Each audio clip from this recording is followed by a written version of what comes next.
Hola, avui anem a resoldre un exemple de declaració de la renda utilitzant el simulador de la renda que posa a la nostra disposició l'agència tributària.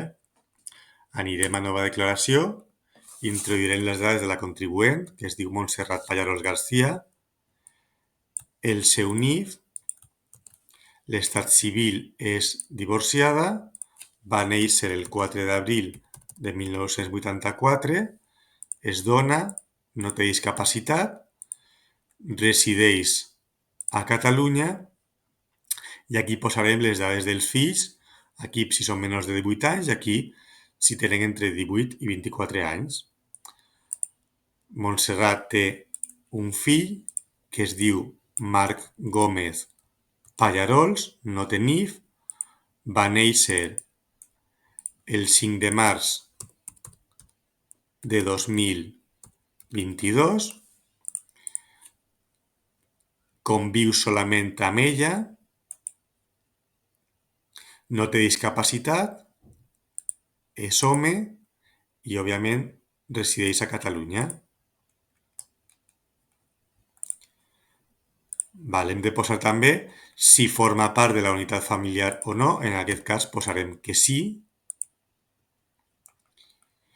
I més a baix introduirem les dades dels ascendents, que en aquest cas tenim que la seva mare, Montserrat García Marco,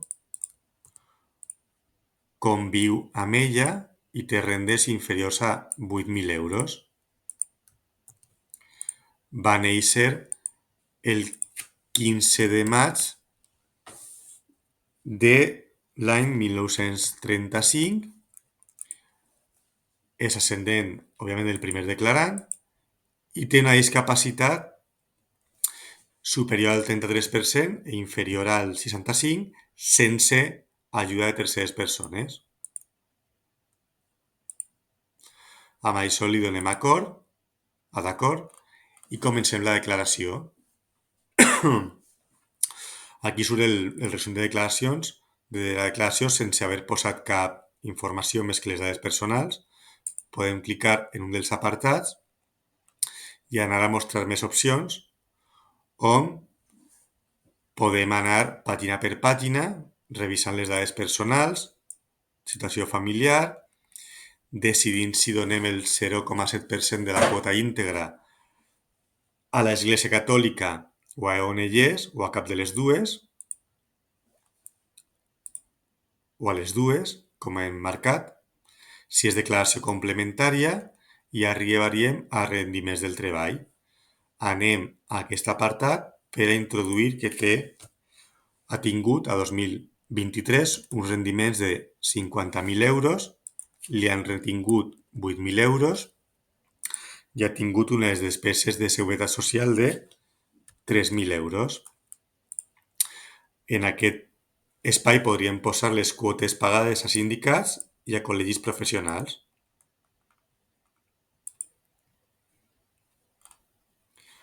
Passem la pàgina i tenim els rendiments de capital mobiliari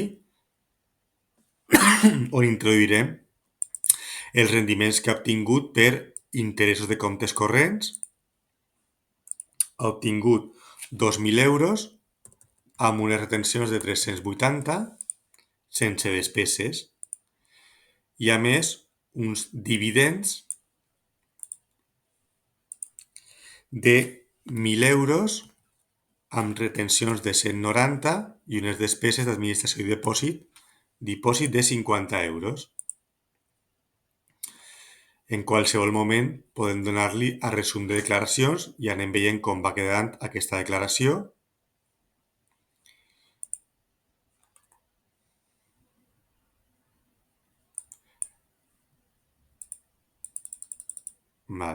Ens hem passat una mica.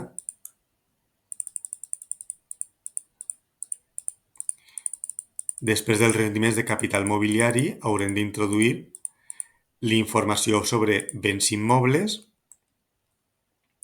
En primer lloc, introduirem les dades de l'habitatge habitual,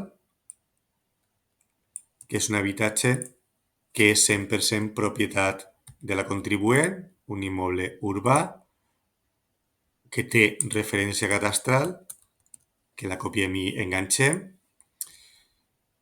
I l'adreça és a carrer de Rosselló, 85, primera de Barcelona. Marquem que és habitatge habitual i que tots els dies de l'any ha tingut aquesta consideració d'habitatge habitual. Si volem introduir un altre immoble, li donarem a alta d'immoble. En aquest cas tenim que, a més, aquesta persona té un immoble llogat a la població de Calafell. Posarem que és 100% de la seva propietat, és un immoble urbà, que té referència cadastral, que ara copiaré. L'adreça és, també la posem aquí, a la Rambla Nova de Calafell, i posarem que té la consideració d'immoble arrendat. Està arrendat com a habitatge, llavors posarem que té dret a la reducció del 60% del rendiment net. Ha estat arrendat tot l'any, des de l'1 de gener de 2023 fins al 31 de desembre de 2023.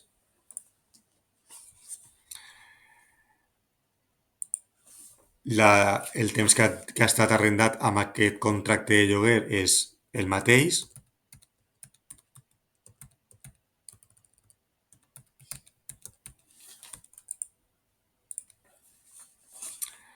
Introduirem el NIF de l'arrendatària i la data del contracte de lloguer, que és l'1 de gener de 2022. I a continuació els ingressos íntegres i les despeses deduïbles.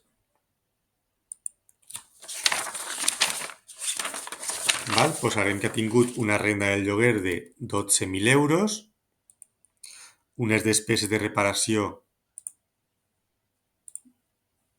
aquí, unes despeses de reparació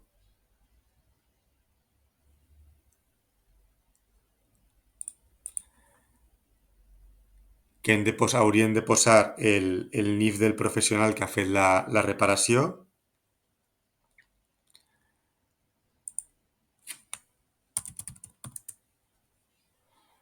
M'inventaré un NIF ara mateix.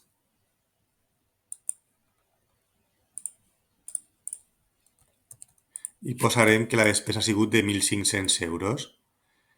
A més, les despeses d'interessos del préstec que finança l'immoble són deduïbles, posarem que són 1.400 euros.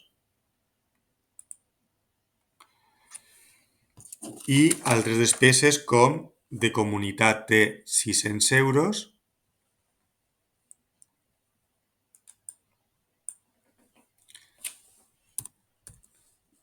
De comunitat 600 euros. D'assegurances té 300 euros i de tributs 1.200. Normalment és l'IBI, taxa de recollida d'escombraries.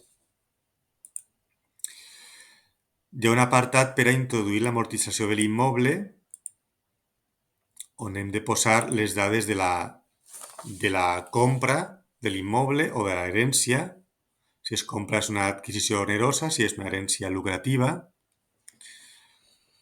Vam posar que l'immoble es va adquirir també l'1 de gener de 2022. Té un valor cadastral de 140.000, on la construcció representa la meitat.